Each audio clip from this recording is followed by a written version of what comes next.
The term higher consciousness often evokes images of mystical experiences and spiritual epiphanies.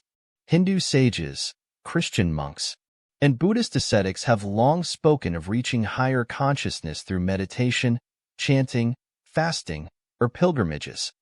But what does higher consciousness really mean? For many, the language used to describe these states can seem vague, even frustrating. It might feel like something only accessible to the deeply spiritual or the mystically inclined. However, the concept of higher consciousness can be understood in a way that is both rational and accessible, even to the most secular minds. Neuroscientists often refer to the reptilian mind, the lower part of our brain focused on survival and self-interest. This part of the brain drives us to react defensively, blame others, and maintain a flattering self-image. But in moments of peace and relaxation, when the immediate pressures of life subside, we can access what is known as the neocortex, the seat of our higher mind. This part of our brain allows us to imagine, empathize, and judge impartially. We loosen our hold on our egos and gain a more universal perspective. In these moments, we see others not just as obstacles or competitors, but as fellow humans driven by their own struggles and pain. Their anger or harshness becomes a sign of their hurt, rather than a personal attack.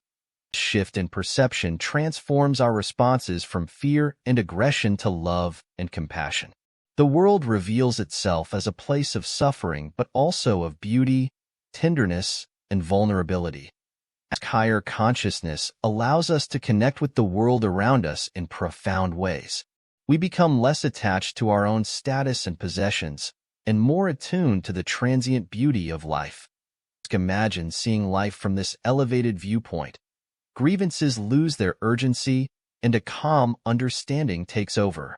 Those who encounter us in these moments might be surprised by our generosity and empathy. While these states of higher consciousness are fleeting, they offer valuable insights. We shouldn't aspire to make them permanent, as our practical lives require us to engage with the world differently. But when these moments arise, we should embrace them and learn from them. Higher consciousness represents a triumph over our primitive instincts. It's a reminder that, amidst our busy lives, we can strive to access these elevated states more intentionally and with less mystery. Asterisk.